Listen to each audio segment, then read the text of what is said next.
रिया intelligent, hard working और हमेशा दूसरों के लिए अवेलेबल। लेकिन जब प्रमोशन की बात आई, वो पीछे रह गई। क्यों? रिया खुद सोचती थी, मैं तो सब कुछ सही कर रही हूँ, फिर भी लोग नोटिस क्यों नहीं करते? और यही सवाल हर उस औरत का है जो अपने काम में एक्सीलेंस लाती है, लेकिन रिकॉग्निशन नहीं पाती। यही से शुरू होती है हाउ विमेन राइज की जर्नी। ये सिर्फ एक किताब नहीं, ये हर उस महिला की इनर जर्नी है जो बाहर से मजबूत है पर अंदर से कहीं डरती है, रुकती है। रिया की सबसे बड़ी गलती क्या थी? Over valuing expertise dot. वो सोचती थी, मुझे परफेक्ट बनना है, तब मुझे ग्रोथ मिलेगी। लेकिन परफेक्शन ने उसकी स्पीड छीन ली। विमेन अक्सर सोचती हैं, अगर वो और मेहनत करेंगी तो सब खुद नोटिस करेंगे। लेकिन कॉर्पोरेट दुनिया नोटिस नहीं करती, उसे दिखाना पड़ता है। इसलिए किताब कहती है, stop expecting your work to speak for itself. खुद बोलो, अपनी कहानियां सुनाओ। रिया हमेशा कहती थी, मुझे किसी का दिल नहीं दुखाना। बट उस नाइसनेस की कीमत क्या थी? वो अपनी बाउंड्रीज खो बैठी। बुक कहता है, being nice is great, but being respected is greater. Leadership niceness से नहीं आती, क्लैरिटी से आती है। अपनी वैल्यू को कॉन्फिडेंटली एक्सप्रेस करने से आती है। हर छोटी बात पे sorry I am late, sorry to bother you, sorry but can I say something. रिया की ये आदत धीरे धीरे उसकी अथॉरिटी को मिटा रही थी।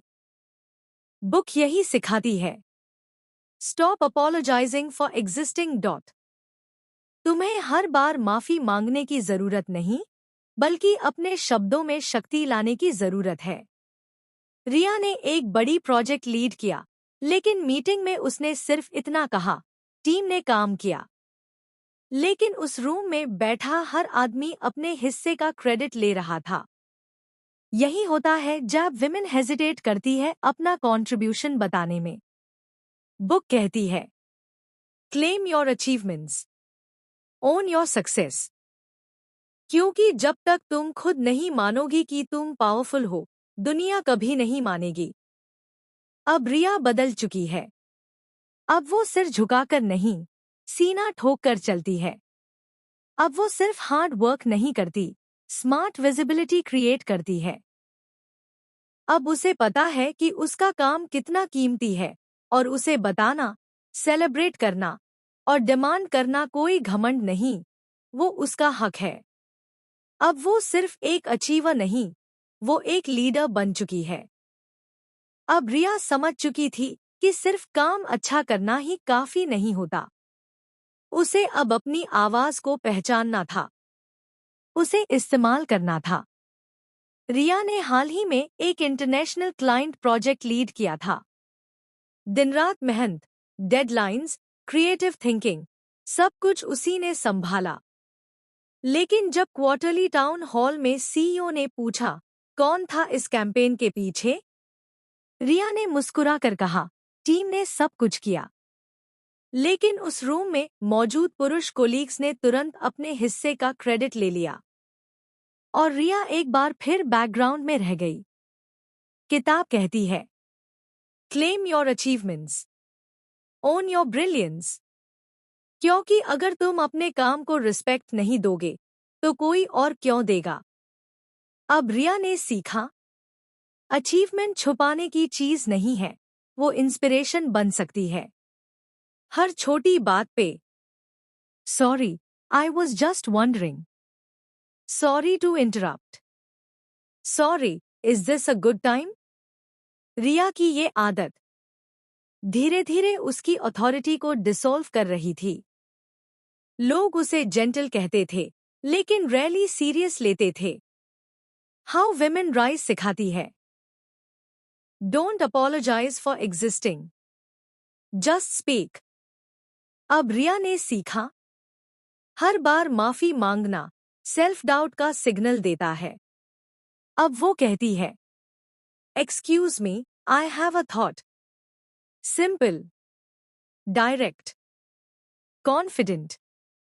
रिया अक्सर छोटी छोटी चीजों पर अटक जाती थी। प्रेजेंटेशन में एक कॉमा गलत दिखा तो वो पूरी स्लाइड डिलीट करके फिर से बनाती। ईमेल भेजने से पहले 5 बार प्रूफ रीड करती। वो सोचती थी, परफेक्ट नहीं होगा तो लोग जज करेंगे। लेकिन उसने सीखा, perfection isn't excellence, it's a form of procrastination. Book कहती है, done is better than perfect. Growth comes from moving forward, not getting stuck in polishing. अब रिया लॉन्च करती है, पॉलिश बाद में करती है। अब उसका मोटो है, प्रोग्रेस ओवर परफेक्शन डॉट। अब रिया की सोच बदल चुकी थी। वो जान चुकी थी कि सेल्फ वर्थ सिर्फ मेहनत से नहीं, सेल्फ एक्सप्रेशन से भी बनती है। अब वो चीजें नहीं करती जो उसे इनविजिबल बनाती थी। अब वो अपने हिस्से की जगह मांगती है और लेती भी है। बोर्डरूम मीटिंग चल रही थी। एक नए प्रोजेक्ट पर राय मांगी गई। रिया ने हाथ उठाया और कहा, it's just a small idea, but maybe we could try a different customer journey. Boss ने सिर घुमाया और कहा, सॉरी, क्या कहा आपने? रिया की आवाज बैकग्राउंड नॉइज बन चुकी थी। बुक बताती है कि ये just, may be, small idea जैसे शब्द हमारे कॉन्फिडेंस को खा जाते हैं। हम खुद ही अपने आइडियाज को छोटा करके पेश करते हैं ताकि कोई हर्ट न हो या हम पर हंसे नहीं। Speak as if your idea matters, because it does. अब रिया ने अपने वर्ड्स पर ध्यान देना शुरू किया। अब वो कहती है, आई have a suggestion, I believe this will improve results. Confidence अब उसके शब्दों में दिखता था। कोई भी बोले, रिया, क्या तुम एक्स्ट्रा स्लाइड्स बना सकती हो? रिया, क्लाइंट के लिए लास्ट मिनट रिपोर्ट कंप्लीट कर दोगी? उसका जवाब हमेशा, हाँ, जरूर। लेकिन अंदर ही अंदर वो थकती जा रही थी, जलती जा रही थी। बुक बताती है, saying yes to everyone is saying no to yourself. अब रिया ने बाउंड्रीज बनाना सीखा। अब वो सोचती है, is this aligned with my role? Is this respectful to my time? अब वो सॉफ्टली लेकिन फर्मली कहती है, I'd love to help, but I am already committed. अब उसकी नो में भी डिग्निटी थी। रिया हर किसी के साथ कनेक्शन बना लेती थी। लंच टेबल से लेकर इवेंट हॉल तक सब उसे जानते थे। लेकिन जब ग्रोथ अपॉर्चुनिटी आई तो वो चुप रही। उसने कभी अपने कनेक्शन से सपोर्ट नहीं मांगा। बुक बताती है, women are great at building relationships but hesitate to leverage them. लेकिन अब रिया जान चुकी थी, रिलेशनशिप सिर्फ कॉफी तक नहीं होने चाहिए, वो सपोर्ट सिस्टम बन सकते हैं। अब वो कहती है, I admire your work, I'd love your mentorship. Would you consider recommending me for this role? अब वो पूछने से डरती नहीं। अब वो अपने नेटवर्क को एक्टिवेट करती है। अब रिया खुद को देखती है नई नजरों से। अब रिया खुद को एक गिवर नहीं, एक लीडर की तरह देखती है। उसने जाना कि बाउंड्रीज बनाना सेल्फिश नहीं होता, वो सेल्फ रिस्पेक्ट होता है। रिया अपनी कंपनी से बहुत लॉयल थी। हर साल वो सोचती, शायद इस साल मुझे वो मौका मिलेगा। वो हर काम कर देती थी, weekend, late nights, fire fighting, नए एम्प्लॉयज की mentoring.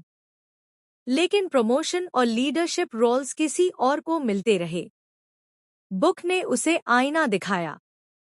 A job is what you're paid for, a career is what you're made for. Riya ने पहली बार खुद से पूछा, क्या मैं ग्रोथ के इंतजार में स्टैग्नेट तो नहीं हो रही? क्या मेरी लॉयल्टी मेरा लिमिटेशन तो नहीं बन रही? अब वो सोचती है, Does this job serve my long-term vision? अब वो ब्लाइंड लॉयल्टी से हटकर स्ट्रैटेजिक लॉयल्टी की तरफ बढ़ रही थी। रिया के अंदर एक आवाज थी जो कहती थी, तू इस लायक नहीं। तेरे में वो लीडरशिप वाली बात नहीं है। क्या तू सच में ये कर पाएगी? हर बार जब वो आगे बढ़ने का सोचती, ये आवाज उसे खींच लेती। बुक ने सिखाया, Women internalize failure more deeply than men. Your inner critic is not your truth. रिया ने सीखा, उस आवाज को सुनना ठीक है, लेकिन उस पर यकीन करना नहीं।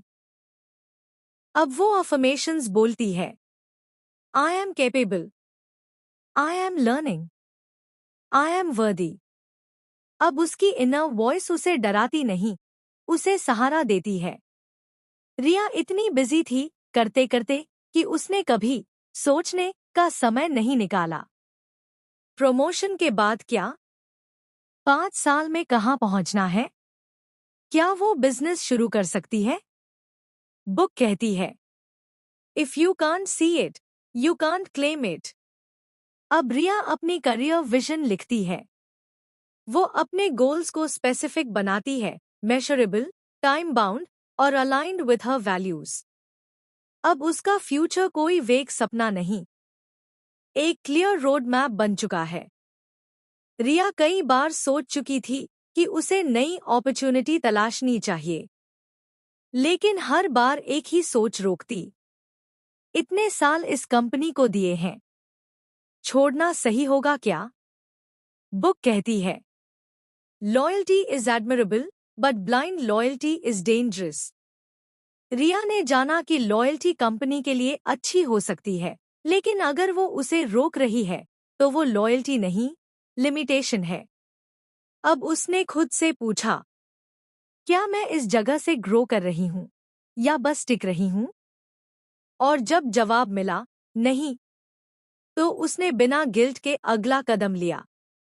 पहले रिया हर गलती को आइडेंटिटी का हिस्सा बना लेती थी। मुझसे गलती हुई मतलब मैं गलत हूं। लेकिन अब वो जानती है, गलतियां लर्निंग का हिस्सा हैं और ग्रोथ बिना डिस्कम्फर्ट के नहीं आती। बुक का मैसेज सिंपल था, you don't need to be perfect, just brave. अब रिया बोल्ड है और यही उसकी न्यू परफेक्शन है, इम्परफेक्टली प्रोग्रेसिंग। पहले रिया सेफ खेलती थी, लेकिन अब वो जानती है, ग्रोथ कंफर्ट जोन के बाहर ही पॉसिबल है।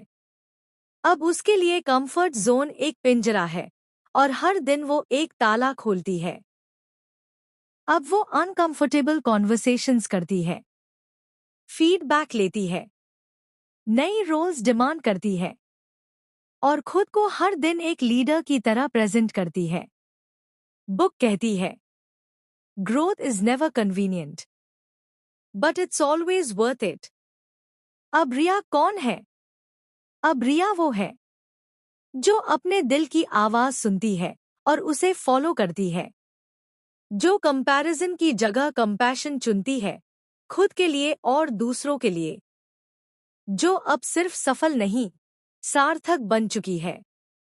अब वो उस जगह पहुंच चुकी है जहां वो सिर्फ अर्निंग नहीं, इम्पैक्टिंग कर रही है। वो सिर्फ विजिबल नहीं, वैल्यू